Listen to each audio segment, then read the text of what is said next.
Supergirl being Super Issue 3. Mariko Tamaki on writing and Joelle Jones on art.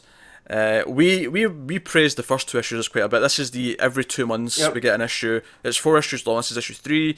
It's double length, so there's close to 50 pages in here. Yep. I thought this was another really good issue. This was another strong one. This was her remembering parts of her past, parts of her Kryptonian heritage. We had that tease last issue of another Kryptonian being held by the coach, who's clearly interested. We got some flashbacks to her childhood and like the time she saved her grandfather from a fire, and how her grandparents think she's weird and don't. Oh, that was so heartbreaking. Yeah. So, oh man.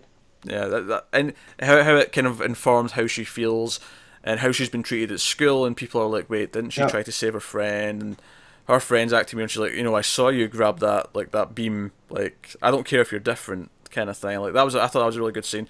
But it was kind of continuing more of what I really liked about this series. It was the art was very well paced. I like how little text there is on each of the panels. Keeps it flowing, which is probably why it's double page count, because they want to have the same amount of story, but with all this freedom to let the art breathe.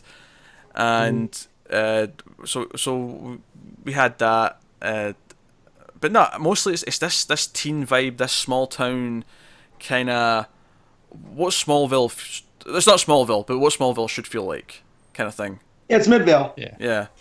It's got that feeling to it. And there was that great thing where she jumps off the roof and she starts flying, and like there's gorgeous stuff in there. And I like what all the characters are doing. Of course, we find out that this Kryptonian, I noted his name, Tanon, which is a really funny name. I think of not as good as Lauron. I'm thinking of someone whose superpower is that they can like apply like fake tan on and off at will. Tanon. So maybe it works as a good disguise. So they shout out "tan on" and then they tan up like I don't know. It's just. But so he's been held captive, and she actually hears him like crying for help at one point. And despite the fact that she doesn't want to like reveal herself to anyone, she can't help but try and go and help. Like she hears someone in distress. And, obviously this is all building to her realizing she's going to be a hero because she's a good person. And she goes and she finds her coach is there, and Tanon's there. Tanon. And what is with this town though? Like, why is the coach doing experiments? Well, I assume the position as a coach was a cover to get close to her. Yeah, she's been she planted already knew here. about her. Yeah, she's been planted here because they suspect someone here is a Kryptonian. They don't know which one. That's why they give it to. Remember, they give She of the Watch to her and both of her friends, is to try and see which one it is. And they also caused the earthquake. We found that out in this as well. But and she answers to someone higher up. Bashir calls. Is like, oh, Subject 2, being Kara, is like, oh, she's here. She's wrecking the place.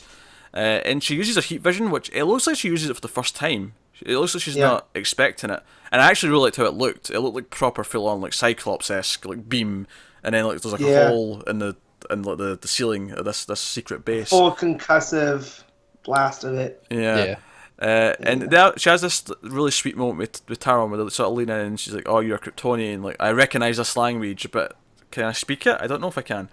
And they have this little moment where they kind of almost kiss, but not really. It's kind of like they have that moment, but she sort of realizes what it is, and he explains you're a Kryptonian, and she's like, "Oh, I remember my name, my real name. I'm Kara Zor-El," and that's a nice moment. But the big twist. So he's like, "Oh yeah, we don't belong here. We should leave and go off together." And she's almost just willing to accept this and go with him. And she's like, "Oh, this is crazy. I'm like a girl in a stupid romance movie," but she wants to do it, and she leaves her parents a note. And you feel kind of bad for her parents because her parents have always been there for her. Even earlier on in this show, when you find out about the grandparents, she says, and they chose her over the grandparents. Yeah, like she still talks to her parents on the phone, but the mum, like that's all. She doesn't see them anymore. Grandma, they don't go see grandma and grandpa. So when they get they don't come. So when they get concerned, when she gets concerned because she hears something on the roof, and she's into Kara's room and she sees a note, your heart sinks a little bit, and you feel bad. Yep. That she's ran away. And then you feel even worse when you get the reveal that Taron's. I mean, so basically this guy comes across him and he just fries him with his heat vision to like a crisp. He leaves a corpse. Yep. Yeah, he's like, yeah, you humans are going to pay for what you've done to me. So obviously, I mean, I think it's kind of obvious now that in the final part of this, she's going to learn what he's like and have to make the choice to protect people Yeah. over him. And I feel like this is Well- destined to set up a sequel. so, Yeah. because it doesn't feel like she's going to be in like an outfit by the end, does it? No, Nope. not at all. This would actually be a perfectly good Supergirl movie. Yeah. You Do you know what take I this feel like? story. I feel like the storyline, she'll beat the bad guy, right? And Mhm. like she'll save her friend maybe and her parents. She'll beat Tanon, but the coach and that stuff will likely still be at large. Well, Well, I and look, don't know they about that. found the I mean, maybe it will be, maybe They- it won't. What I think is gonna, what I think might happen is the story will end. She'll beat the bad guy. She'll save her, her friend, her parents, whatever.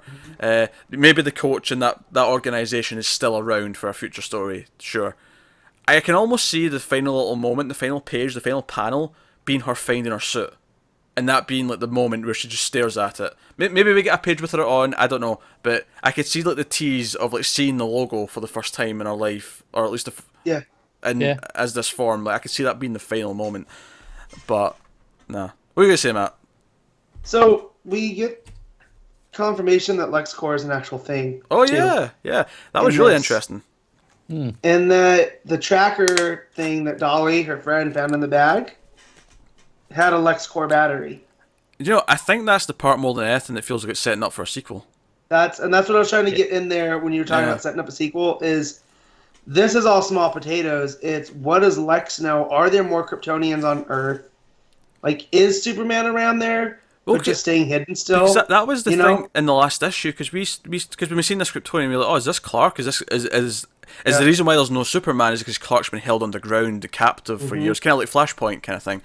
And Yeah. obviously it's not, but you wonder, is he out there? Honestly, I'm inclined to say no, or at least not yet, based on that Kara's origin here is basically Clark's. Oh yeah, it is. Yeah, which is So why you it's think like that. she's literally taken his place. In this version of this world, she is here instead Well, of Clark. So you think If that's Clark? what they wanted to do and have him show up as a child, like what was meant, she was meant to Yeah. be his Yeah. guardian. Yeah, they could go that route. Yeah. Because I just went back and looked at the images of her parents that she's remembering, and none of them have the symbol of the House of L. So, that's not been a thing thus far. I think we're going to see the symbol by the end of the last issue. No, I know. Yeah. But in her memory, you know what I mean? Like, it's not... Oh, what about this? Yeah. They're Hon, not making hon, a big deal of it. I've got an idea, right? This is how she, Uh-huh. this is how she gets the symbol. Clark's ship did arrive, but he died. Uh-huh. He didn't make it. Uh-huh. And the suit's in the ship, and she finds The it. cape. Yeah. Yeah. I don't know. Yeah, It's just a there we guess. Like if this is an Elseworld where there's no Superman and it's just Supergirl, maybe that's the way you could go. Like Clark, as a baby, didn't make the trip. He didn't survive the trip. He's dead for whatever reason. Yeah. He landed on Earth, but he's dead. I mean, admittedly, a panel of like a dead baby sitting in a ship may be really All I have to depressing. do is find the ship, Yeah. and the cape's there, and the baby's not. So it would kind of leave it open, like what had happened. Yeah. But I could see it doing that. I think the point we're going though is we're really liking this characterization. I'm loving this Yeah. standalone. Like you say, this could be a movie or a TV show pilot or whatever. Like this feels like it could be the start of something like that. Yep. It's not selling super. I mean, it's doing okay, but it's definitely Well- at the low end of the because it's a mini that's not part of continuity. These typically don't sell that well. Yeah, so I talked to my shop about it because I missed picking up issue 2 physically because they only ordered 3. By the time I got to the shop, they were all gone. And so I asked, I go, can you order 2 again? He goes, like, no, they're not letting us. So they're doing this weird thing where they're not doing second printings. So, like, once it's gone, it's gone. So when the trade comes out, and I guess they Yeah. did the same with American Alien, that those American Alien single issues, they can't reorder any of those either. I think this will make a great trade. This is going to be a book you can Yeah. hand to people who have barely touched the Exactly. comic before and say, just read this, this is good. Yeah. So I think that's odd though that the sales aren't there. It feels almost as if they're doing like not a limited print run on purpose, but it's just it's kind of like Dead Man's the same way. I can't find back issues of Dead Yeah, Man. that's Yeah. fair. Do you know what? Like I said this, I think when we did the first or second issue, I said, oh, I really hope they get these two, the writer and artist, on an ongoing book. If not together, then just get them working on stuff because writing's good, art's great, and you know, I'd love that, but I mean, if the plan is just to, we'll do Being Super 2, or maybe it'll be a different name, maybe it was Supergirl, different title. Still super. I definitely prefer this to their Earth one line of stuff. Oh, absolutely. Yes. Oh, in yeah, every easy. single way. Easy. Like, I would love to see their version of Batman here along these lines. You know, that's a standalone in this, because we've gotten Deadman, now we're getting the Superman like vibe. I mean, to be fair, Deadman I think was in continuity and could easily fit into continuity. Yeah, but I'm just saying, if that's where they want to go with these and these are Elseworlds, I'd like to see almost a real world approach to Batman. Or you mean like Unbreakable meets Batman? Kind of. I would not be adverse to that, you know.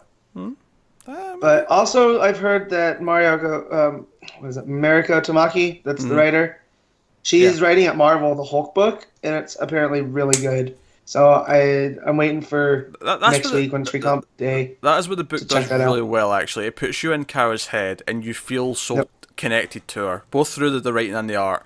Like, there's a panel of her just staring at her pancakes that have got syrup on it, and you feel. And then at the syrup bottle too. Yeah. You know. You feel that kind of awkward, I'm trying not to be this thing, I don't want to think about this, so I'm staring at inanimate objects around me kind of feel to it. Do you know the moment that works probably best in this issue for me is so she comes home and, you know, the coach is there, and then she's talking about how whenever it's family business, it's just family, and we get the flashback there to, you know, the grandparents are there, and her dad's just going, oh, why don't you go upstairs, you know, it's fine. And you don't really get any context for it, but then you go into the fire, and then you see that scene again with the actual conversation that took place just before, and it's really effective. Yeah, it's really good. Obviously they're not exclusive because Mariko is doing work at Marvel, but I hope that she still does at least one DC book after this, because she'd be a steal to keep her on something. And hey, we're in the market for a new Wonder Woman writer. Just a thought. Oh man, that we are. Just a thought. Love that. And get Joelle Jones and whatever the hell she wants to do. Like, seriously. Yeah.